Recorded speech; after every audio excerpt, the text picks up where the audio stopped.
예, 광야술에 들으시는 모든 동역자 여러분 안녕하십니까? 한국 시간으로 2019년 2월 5일 구정이 이제 막 점심때가 막 지나는 시간입니다만 저는 지금 멀리 외출 중에 있고, 제가 우리 광야술이 구독하시는 분 중에 질문을 제가 몇 번 받은 걸 잠깐 정리하고 출발할 수 있도록 하겠습니다. 제 환경은 그렇게 좋지 않습니다. 저는 여러분도 아시지만 시도 때도 없이 묵상을 전달하고 또 이것을 또 귀하고 고맙게 생각하는 분들이 있기 때문에 참 저는 고맙게 생각합니다. 질문의 내용을 먼저 말씀드리겠습니다. 첫째,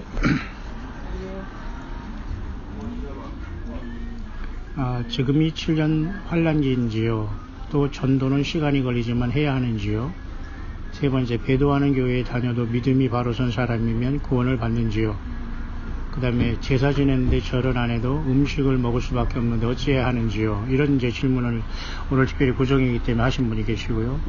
또 두 번째로는 7년 대환란이라는 다니엘서의 7장을 보면서 그 한때 두대 반때를 지나서 성도의 권세가 다 깨어지기까지 한 다음에 그 말씀 때문에 교회가 환란을 통과한 다음에 휴거된다는 말을 하고 있는 그런 경우를 어떻게 보느냐는 두 가지 중요한 질문을 했는데요.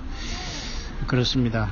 성경을 정말 많이 연구해야 됩니다, 여러분들은. 그러니까 이런 것들을 주장하는 사람들, 이런 것들 자료들 때문에 우리가 그게 휩쓸릴 필요는 없습니다. 휩쓸린다는 것 자체는 벌써 그 내용을 지금 모른다는 얘기이기 때문에 굉장히 이건 조금 각자가 정말 예수 그리스도에 대한 온전한 믿음과 성경을 알지 못하면 마지막 때는 이 자체가 또 미혹이고, 많은 사람들이 알지도 못하며 아는 것처럼 여기서 툭 저기서 툭 할 때 정말 예수님을 온전히 성령 안에서 진리 성령에 내주하신 분들은 정말 당황스러울 수 있겠습니다만, 이것은 굉장히 두 번째 질문은 굉장히 심각합니다. 왜냐하면 다니엘서 7장은 적그리스도가 세상에 나와서 통치하는 것에 대한 것으로서 요한계시 13장과 연결해야 되고요.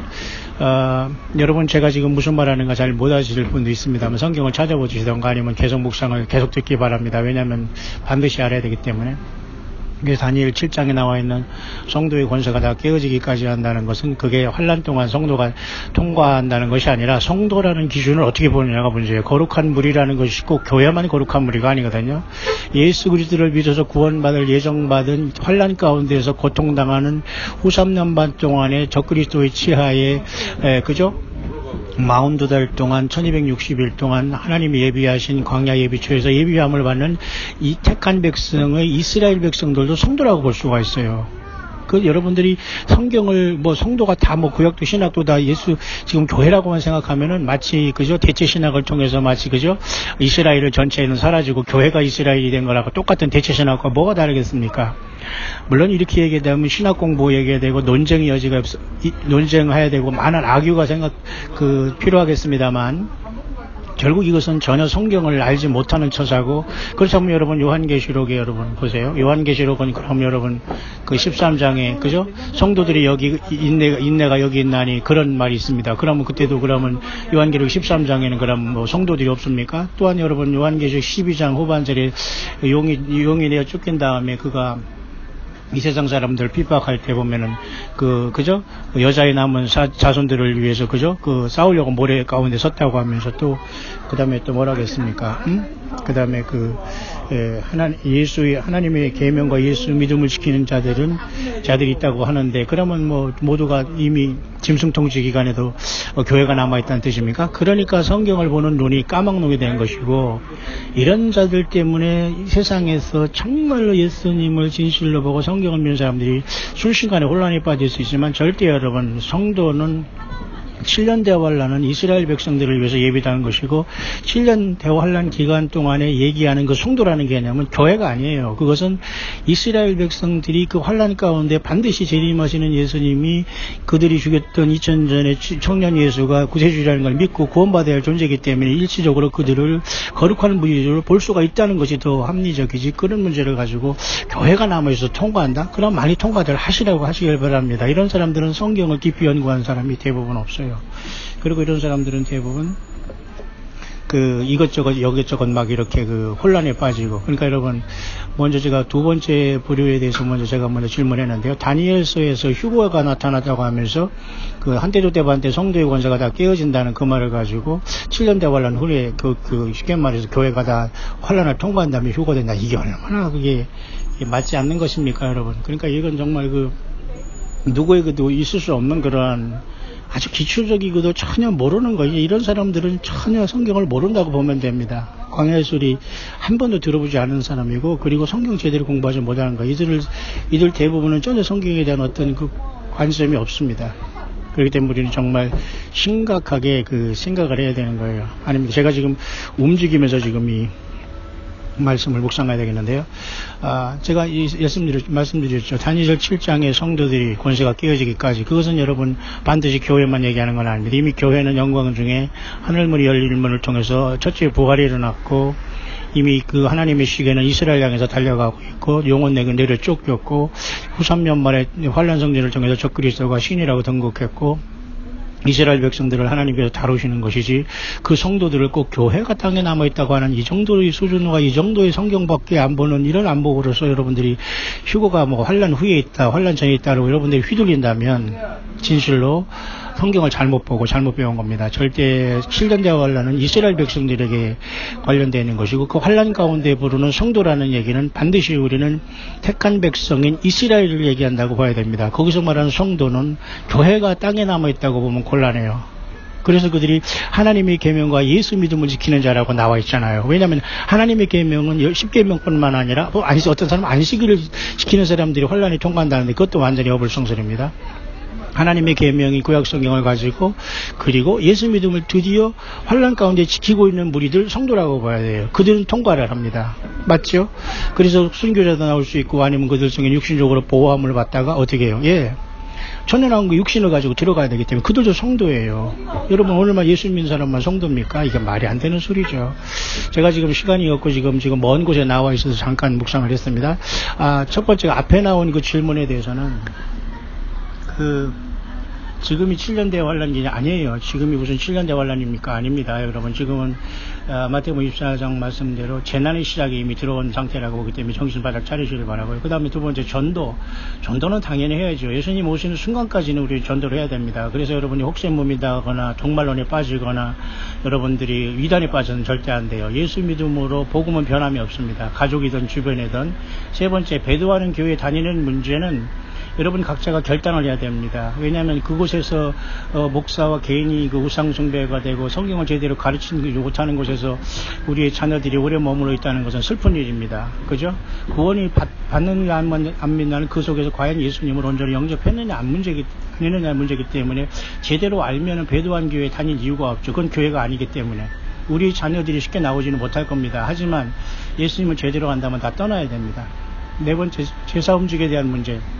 당연히 여러분, 절은 안 하지만 음식은 먹을 수밖에 없다는 것은 굉장히 곤란한 문제기는 해요. 그 제사 음식을 먹지 말라는 것은 물론 이해는 하지만은 사실 가능하면 먹지 말아야 되겠죠. 그리고 그런 것들이 어려움이 있겠습니다만, 이미 그 귀신들과 악한 영들이 그러한 어떤 것 속에서 그것은 가늠하는 우상숭배가 되기 때문에 곤란할 수밖에 없어요. 이런 문제 속에서 갈등이 있을 수밖에 없습니다만은, 절은 안 해서 당연히 우리가 주님을 경배하지 않습니다만은, 가능하면 그 제사 음식 자체도 우리는 먹지 말아야 된다는 것은 같은 그 맥락에서 있는 거기 때문에 어쨌든 각자가 지혜롭게 쉬어야 될 문제가 되겠습니다. 모쪼록 저는 그래서 오늘 제가 잠깐 지금 여기 나와서 지금 이런 것 속에서 지금 제가 잠깐 마무리를 하면서 지금 출발하려고 합니다만은, 그 7년 대활 후반전에도 교회가 땅에 있으면서 통과한다, 성도들이 다니엘 7장에 있다, 이런 문제는 굉장히 성경을 보지 못하는 겁니다. 이해하셨죠? 교회만 성도라고 하지 않습니다. 환란기에는 이미 이스라엘 백성들을 향한 하나님의 구원이 작동된다고 할까요? 그것이 이룩되고 있는 거기 때문에 절대로 그것은 교회라고 봐서는 곤란합니다. 교회를 비롯해서 그저 예수 믿는 사람과 구원받을 모든 무리들을 성도라고 하는 것이죠. 이해하십니까? 따라서 여러분, 성경은 1, 2년 보고 10년 공부해서 되는 문제가 아니에요. 그러니 여러분들은 잘 분별하셨습니다. 여러분, 저는 7년 대환이라는 것은 이스라엘 백성들의 구원을 위해서 하나님의 어떤 계획의 그 연장에 있는 거기 때문에 여러분 꼭 그 명심하시기를 바라고요. 그 다음에 제사 문제는 당연히 절을 해서는 안 되지요. 그리고 우리의 그 제사 문제는 당연히 귀신에게 하는 거기 때문에 참 괴롭습니다, 그게. 그러나 그 음식까지도 당연히 제사에 쓰셨다면은 먹지 말아야 되는 건 사실이죠. 그렇지만 사도 바울은 우리에게 얘기합니다. 그로 인해서 그 어떤 그 문제가 있을 경우에는 지혜롭게 하라고 해요. 그렇기 때문에 너무 그걸로 인해서 여러분들이 그 율법에 빠져넣어서 그냥 그 상대방을 실족하게 하는 그럴 필요는 없다고 봐요. 중심이 더 중요하기 때문에. 바울사도도 그랬잖아요. 바울사도의 그 글을 잘 읽어보면서 너무 율법적인 신앙보다도 지혜롭게 우리가 움직여야 된다, 그것을 알 수가 있습니다. 그러니까 여러분들 그 명심하시고요. 제가 지금 이동하면서 또 걸어가면서 뭐 커피를 마시면서 지금 또 가족과 지금 얘기할 시간도 지금 많이 혼자 이렇게 같이 있으면서 같이 묵상을 계속 수시로 하고 있습니다. 그러나 이건 제 사망이기 때문에 뭐 좋습니다. 하지만 심각합니다. 그 7년 대환란 통과 후에 휴거된다? 그건 앞뒤가 전혀 맞지 않은 얘기예요. 휴거도 모르고 그건 7년 대환란도 모르고 구약의 다니엘도 모르고 계시록도 모르고 아무것도 모르는 소리입니다. 여러분, 이렇게 됐기 때문에 저는 이런 결론을 내고 싶네요. 10처녀가 그 5처녀는 밀어냈는데 기름을 준비하지 않았지 않습니까? 그렇기 때문에 그 기름 준비하는 그 사람들은 결국은 제가 보니까 이렇게 다 혼란에 빠진 사람들이 아니겠는가, 저는 그렇게 생각이 되어지네요. 그렇기 때문에 여러분, 이제는 늦은 것 같아요. 분별이 안 될 겁니다. 예수님을 정말 사랑하는 사람들은 이미 다 준비가 끝났어야 되고 이미 다 깨달아 알아야 됩니다. 지금 2019년 2월 5일 지금 구정이 시작되고 있어요. 저는 오늘 잠깐 이제 야외에 나왔습니다만 질문해 주신 여러분들 진심으로 감사하게 생각하고 모쪼록 여러분들 힘을 내시길 바랍니다. 7년 대환란은 아직 시작된 게 아닙니다. 교회가 이 사명을 끝나고 떠날 때에 7년 대환란이 시작되고 이스라엘 백성들이 구원받은 무리를 우리는 땅에서 환란을 통과할 성도로 또 봐야 됩니다. 이해하시죠? 성도와 교회는 큰 차원에서는 교회도 성도지만 환란 가운데서 성도가 있어요. 근데 그 성도는 택한 이스라엘 백성으로 봐야 됩니다. 이해하시죠? 그 다음에 전도를 해야 되느냐 안 해야 돼? 당연히 전도를 해야 됩니다. 지금은 주님 오신다고 해서 뭐 휴거에 빠지고 무슨 그래서 재산을 정리하고 뭐 이단에 빠지고 거짓선자에 빠지고 그건 절대 안 됩니다. 여러분, 자기 잠시가 충실하면서 우리 자녀들을 위해서 기도하고 한 사람 한 사람 예수님을 영접할 수 있도록 확인하시기 바라요. 그러면 당연히 이 배도한 교회나 그 목사가 우상이 된 교회나, 저도 목사지만 목사를 섬기한 적이 없고요, 목사가 우상이 돼서는 안 됩니다. 저는 우리 예배당에 오거나 우리 교회만 권위다 한 역사도 없고, 저는 사람들이 올까봐 겁나요. 차라리 여러분, 하나님께서 보내주신 100에 하나, 1000에 하나, 만에 하나, 열에 하나 오면 오는 것이지 저는 절대 사람을 오라고 하지 않습니다. 예수께 가시길 바랍니다. 그리고 그 제사 문제는 당연히 우리는 절은 해서는 안 되겠죠. 마음은 절하는 게 아니라고 해서 형식으로 할 수도 있습니다만, 가능하면 지혜롭게 하시기를 바라고요. 설령 절을 안 했다고 해서 제사 음식을 먹는다는 것이 마음이 아프다면 어떡합니까? 일단은 주님 앞에 회개하시고 또 출발하시는 수밖에 없지요. 자, 모쪼록 힘을 내시길 바랍니다, 여러분. 그러나 명백하게 제가 지금 빨리 여러분에게 지금 그 묵상의 답을 드렸습니다만, 이 답에는 다 중요한 답이 있고요. 그 7년 대환란이 그 통과 후에 그 교회가 휴거된다는 이러한 황당한 그죠? 사단 마귀가 이 예수 믿는 사람들의 모든 소망을 앗아가고, 그 예수님이 왜 십자가에 죽은 이 엄청난 사건도 알지 못하고 이런 심각한 이 세상에 우리는 놓여 있다는 걸 명심하시고 끝까지, 주님 언제 오시더라도 지금은 이미 재난의 시작이 들어와 있어요. 환란은 아니지만, 이해하십니까? 네, 그 환란 전에 우리는 주님이 데려가는 겁니다. 그 논란, 그 진노 가운데서 우리를 구원하시는 예수를 바라보라고 했지 않습니까? 그죠? 그리고 너희들은 이 모든 것을 능히 피하고 인자 앞에 서도록 기도하라고 했지 않습니까? 예, 저는 지금 잠깐 한국의 지금 강원도 쪽에 잠깐 이 바다 쪽을 바라보면서 지금 잠깐 그 묵상을 마무리하고 또 이제 좀 출발하려고 합니다. 또 여러분 또 뵙겠습니다. 주 예수님 언제 오시더라도 영광이 첫째 부활자로 승리하는 저와 여러분들 되시기를 우리 주 예수 그리스도 이름으로 축원합니다.